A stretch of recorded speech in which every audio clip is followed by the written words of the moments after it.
देखिए metal disc of radius capital R rotates with constant angular velocity omega.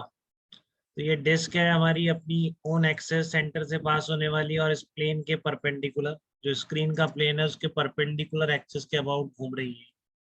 Omega angular velocity constant omega से घूम रही है। ठीक है, तो कोई दिक्कत तो नहीं है आपको इसमें। तो find out potential difference between centre and the rim of the disc. तो दो केस में आपको पोटेंशियल डिफरेंस निकालना है सेंटर और रिम के बीच में। पहले तो कोई मैग्नेटिक फील्ड ही नहीं है, तब कितना पोटेंशियल डिफरेंस होगा।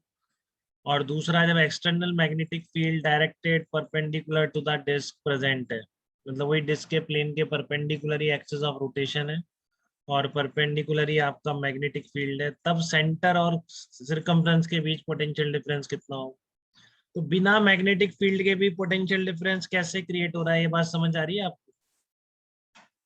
क्योंकि जब ये घूम रहा है तो आप डिस्क के रिस्पेक्ट में देखोगे तो इलेक्ट्रॉन पे, जाती है। हाँ, सेंट्रीफ्यूगल फोर्स आ रहा है जिसकी वजह से इलेक्ट्रॉन कहाँ होंगे, बाहर इकट्ठे हो जाएंगे। फ्री टू मूव है ना बेटा, तो आपने इनको घुमाया तो फ्री टू मूव थे, अट्रैक्शन फोर्स नेग्लिजिबल था न्यूक्लियस का, तो सरफेस पर जाकर इकट्ठे होने लग गए। ठीक है, और यहाँ पर कमी हो गई सेंटर पे, क्योंकि हर तरफ से जा रहे हैं, देखो सेंटर से मूव करेंगे बाहर की तरफ। कहीं पर भी होगा तो सेंटर से अवे उस इलेक्ट्रॉन पर सेंट्रीफ्यूगल फोर्स लगाएंगे कि नहीं लगाएंगे, डिस्क के रिस्पेक्ट। ठीक है, तो धीरे धीरे क्या होगा, आपका ये इलेक्ट्रिक फील्ड बढ़ता जा रहा है जो कि सेंटर से सिरकमफ्रेंस की तरफ डायरेक्टेड है, क्योंकि इलेक्ट्रॉन सिरकमफ्रेंस पे जमा हुए हैं। ये बात इंपॉर्टेंट है। तो अर्नव, इस बात में डाउट तो नहीं है आपको कि सिरकमफ्रेंस पे इलेक्ट्रॉन जमा होंगे? बताइए, सिरकमफ्रेंस पे इलेक्ट्रॉन जमा होंगे तो वहां पर नेगेटिव चार्ज डेवलप होगा और सेंटर पर क्या होगा, पॉजिटिव। अर्नव, आवाज आ रही है बेटा? और सेंटर पे क्या डेवलप होगा, पॉजिटिव चार्ज डेवलप होगा। तो अब इलेक्ट्रिक फील्ड सेंटर से सिरकमफ्रेंस की तरफ है। अरे अर्नव तो रहता है हमेशा का चला। ठीक है, और इलेक्ट्रॉन पर फोर्स किस डायरेक्शन में लगेगा, इस इलेक्ट्रिक फील्ड के अपोजिट डायरेक्शन में लगेगा। तो एक स्टेज आएगी कि इलेक्ट्रिक फील्ड बढ़ते बढ़ते इतना पहुंच गया है कि वो इसके बराबर हो जाए। ठीक है ना, पर्टिकुलर डिस्टेंस के इलेक्ट्रॉन बहुत सारे हैं, तब तक चलते रहेंगे जब तक कि ये इक्वलिटी अचीव नहीं होगी। ठीक है ना, जब तक कि जो इलेक्ट्रिक फील्ड डेवलप हुआ है उसकी वजह से जो क्यू इंटू ई फोर्स लग रहा है किसी इलेक्ट्रॉन पर, वो आपका एम ओमेगा स्क्वायर आर के बराबर नहीं हो जाता। बिल्कुल वैसे ही मोशनल ईएमएफ में जैसे आपने देखा। ठीक है, बीवीएल के डेरिवेशन में जैसे आपने देखा था कि इलेक्ट्रॉन पर मैग्नेटिक फोर्स और इलेक्ट्रिक फोर्स दोनों बैलेंस हो जाते हैं, वैसे ही किसी टाइम पर इसमें भी हो जाएंगे। ठीक है, तो जब आप बैलेंस करेंगे तो E as a function of r ये निकल के आएगा। दिक्कत तो नहीं किसी को, m omega square r equals to small E into capital E. तो इस तरह से इलेक्ट्रिक फील्ड इंटेंसिटी सेंटर से as a function of r vary कर रही है। ठीक है, अब आपको निकालना है सेंटर और सिरकमफ्रेंस के बीच पोटेंशियल डिफरेंस कितना होगा। तो क्या करेंगे आप, V A minus V B is equal to, integrate. हाँ, minus B to A E vector dot d l vector करेंगे आप, बिल्कुल। ठीक है, ध्यान, बहुत शोर आ रहा है, आप कुछ कहना तो चाह रहे हैं, बहुत अच्छी बात है, बट शोर बहुत आ रहा है। तो आप एक बार चैट पर बताइए या फिर एक बार रिज्वाइन करिए। बताइए यान, कोई डाउट आपको इसमें? अरे अब सही आ रही है। हाँ अब आ रही है बेटा, अब आ रही है। बताइए आप क्या कह रहे हाँ हैं। सर, नहीं सर, वही पोटेंशियल डिफरेंस का ही बता रहा था। अच्छा अच्छा, गुड गुड। तो आपका जो सर सेंटर और सिरकमफ्रेंस के बीच पोटेंशियल डिफरेंस होगा वो आप निकाल सकते हैं, ये as a function of R पता है, तो कांस्टेंट फील्ड तो नहीं है, इतना क्लियर है। फील्ड किसका फंक्शन आ रहा है, आर का, तो आप directly E vector dot A B vector नहीं लगाएंगे, बल्कि क्या लगाएंगे, जो आपका जनरल स्टैंडर्ड रिलेशन है पोटेंशियल डिफरेंस निकालने का, जब फील्ड पता हो।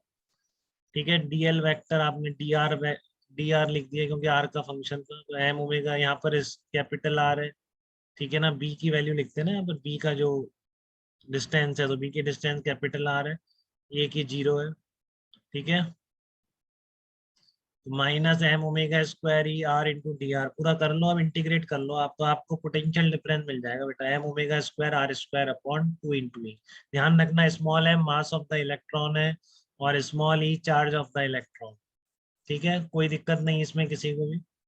और जब यही मैग्नेटिक फील्ड प्रेजेंट है तो हम केवल इलेक्ट्रिक फील्ड को किससे बैलेंस कर रहे हैं, केवल मैग्नेटिक फोर्स से, क्योंकि रीजन वही है कि मास बहुत कम है इलेक्ट्रॉन का। तो आप यहाँ बैलेंसिंग में लिखेंगे small E into capital E equal to E omega X into B plus M omega square R. तो वह M omega square R negligible है जब मैग्नेटिक फील्ड आ, ठीक है ना। जब मैग्नेटिक फील्ड आ गया तो वो M omega square R negligible है। बट कभी बेटा ये प्रॉब्लम ऐसे भी आ सकता है कि आपको आंसर्स में सेंटर और सिरकमफ्रेंस के पोटेंशियल डिफरेंस के कभी एम भी दिख सकता है, ठीक है। तो फिर वहां पर आप समझ जाइए कि अब इसने जो सेंट्रीफ्यूगल फोर्स लग रहा था उसको नेग्लेक्ट नहीं किया। क्लियर है, क्योंकि देखो हम नेग्लेक्ट, केवल मैग्नेटिक फील्ड है ही नहीं, फिर पोटेंशियल डिफरेंस पूछा तो फिर कैसे निकालें, फिर तो एम ओमेगा स्क्वायर आर लेना ही पड़ेगा। बट जब मैग्नेटिक फील्ड प्रेजेंट है तो आप आंसर तो आप ऑलरेडी निकाल चुके हैं, B omega R square by 2 ही आएगा। क्योंकि बहुत सारी रॉड नहीं मान सकते, आपने रॉड का निकाला था कि नहीं बताइए, याद है आपको? अच्छा अर्नव बाहर है क्या? मैंने इसका वेटिंग रूम तो वैसे एनेबल किया नहीं है, लेकिन अर्नव क्या कहना चाह रहे हैं? हेलो,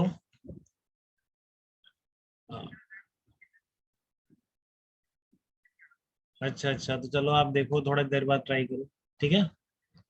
हाँ मैं रिकॉर्ड कर रहा हूँ, मिल जाएगी आपको रिकॉर्ड, ठीक है। Okay okay.